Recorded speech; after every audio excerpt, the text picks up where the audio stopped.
Hello everybody.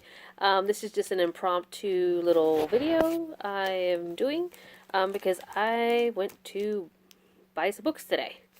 Our big local library in downtown was having their winter book sale where everything was half off, and then I joined their Friends of the Library last night, so I got an additional 10%.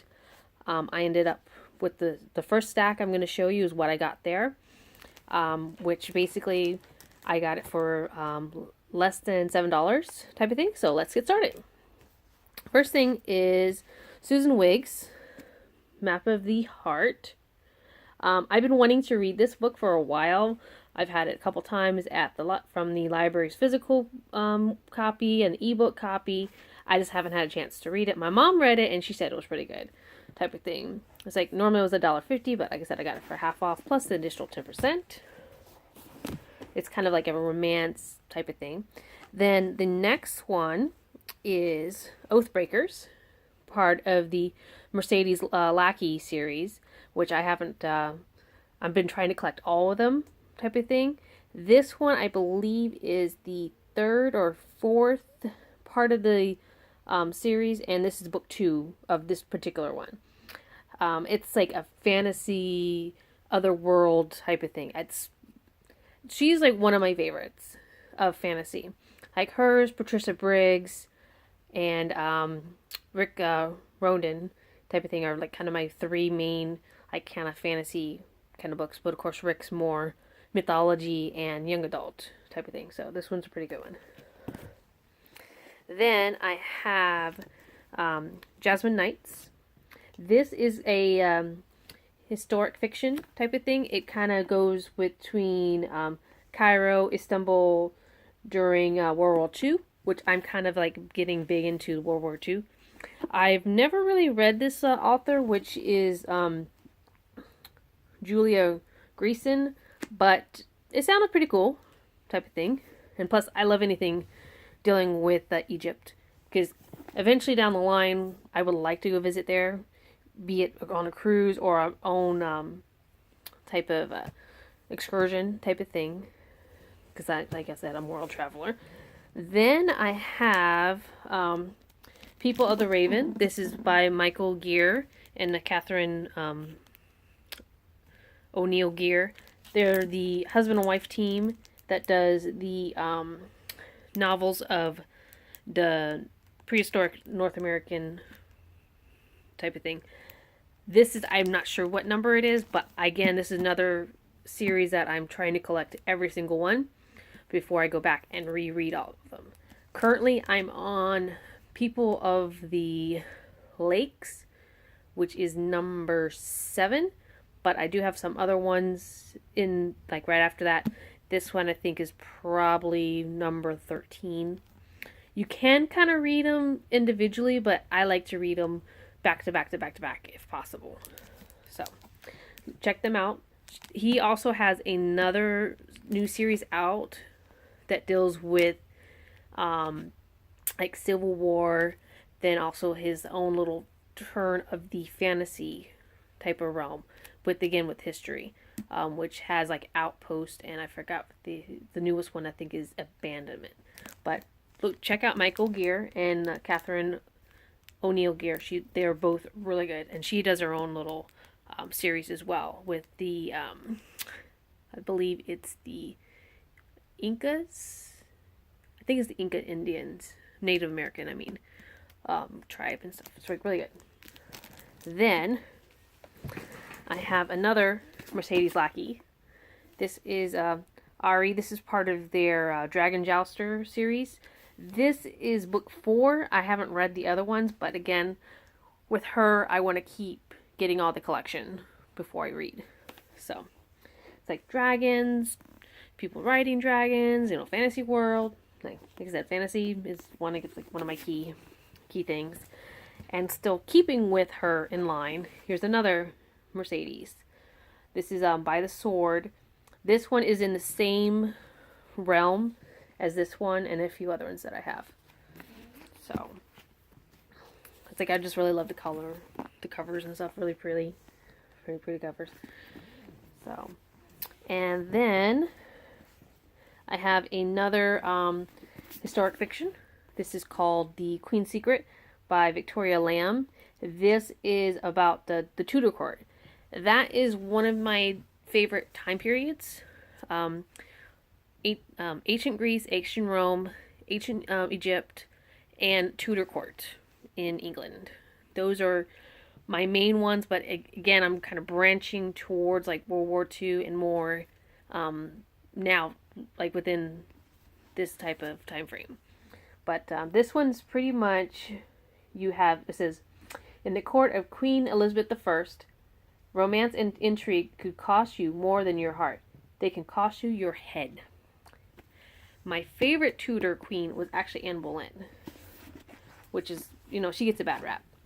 But I love her because she had the courage to stand up for herself and everything. Plus, she's the mom of Elizabeth, which is one of my favorite queens.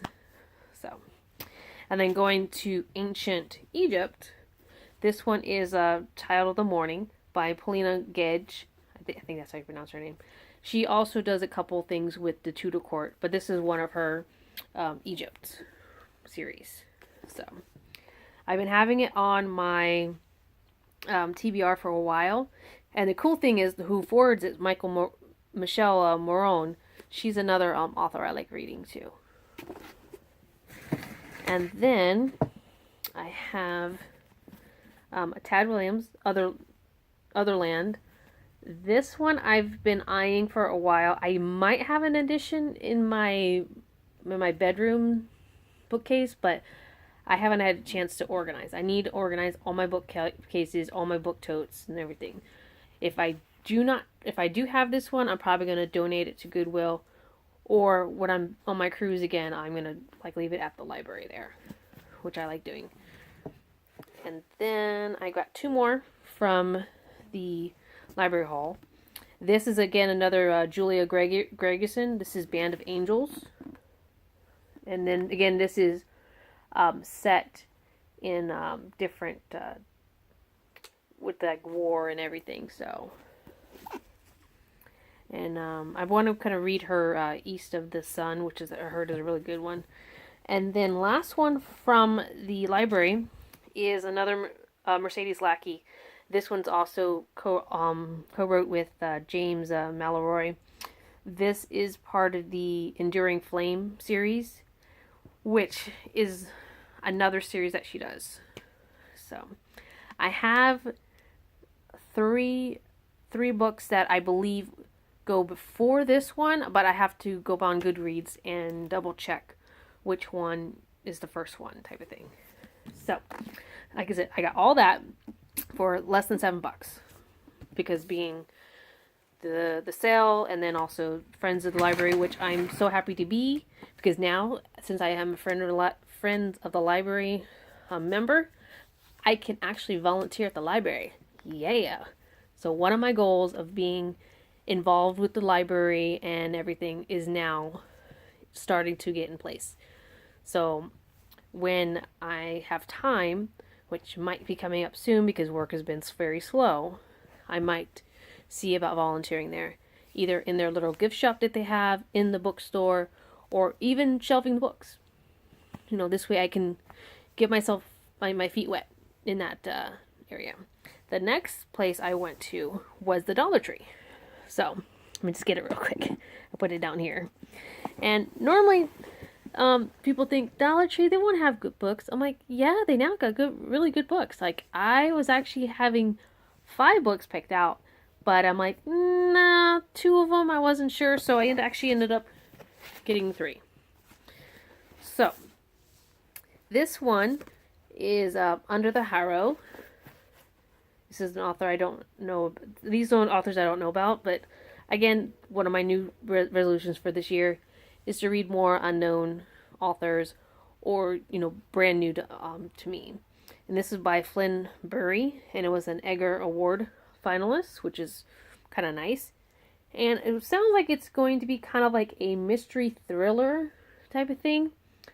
And it was named one of the 10 best mystery books and thrillers of the year by the Washington Post, which is kind of nice. So, basically, it's this girl. She goes visits her sister from London, like her sister lives out actually in the countryside, and she lives in the main character. She lives in London, but when she gets to the countryside, her sister is murdered. So it sounds like she's gonna have to figure out who did the crime, trying to figure out how to put her life together, type of thing. We'll see how it is. Again, I'm going to be trying to do some book reviews every so often, so maybe this might be one for a book review, and this would help me for next month's book challenges, which I'm doing a Monopoly, like a Bookopoly, which hopefully I'll have my board set up on Tuesday, and then sometime next week I will be setting up my video for that. Then another one is, again, an author I don't know. It's by Rob Beauford. Again, I don't know how to pronounce these names. And it's called Zero G. This one sounds like it's a horror thriller type of thing.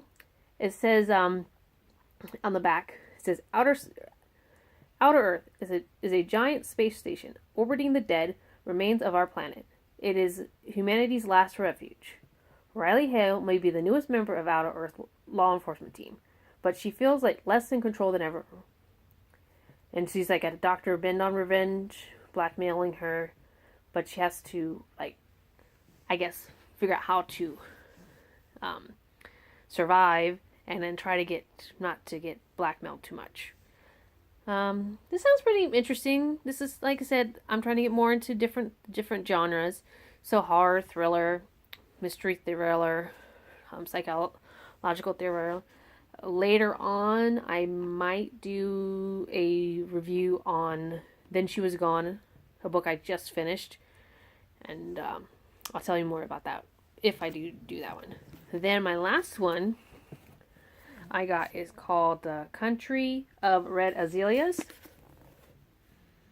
by Dominika Radomski type of thing.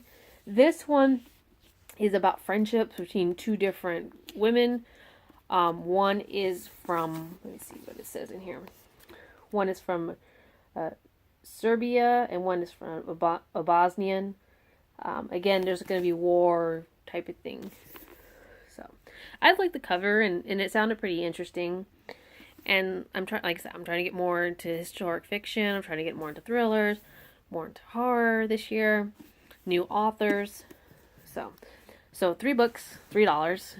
Like, another good place around here is Ollie's, Ollie. Sadly, there's not one near me without having to take 2 to 3 buses. So right now, I can't go there. I can probably go there when my parents get back home, because they're visiting my brother over in Hong Kong. So I'm just at the mercy of the bus.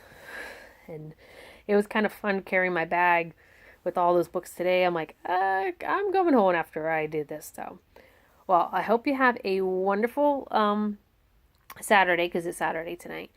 And have a great weekend. And I'm still trying to do a readathon this weekend. Just haven't had a chance to really sit down and do it.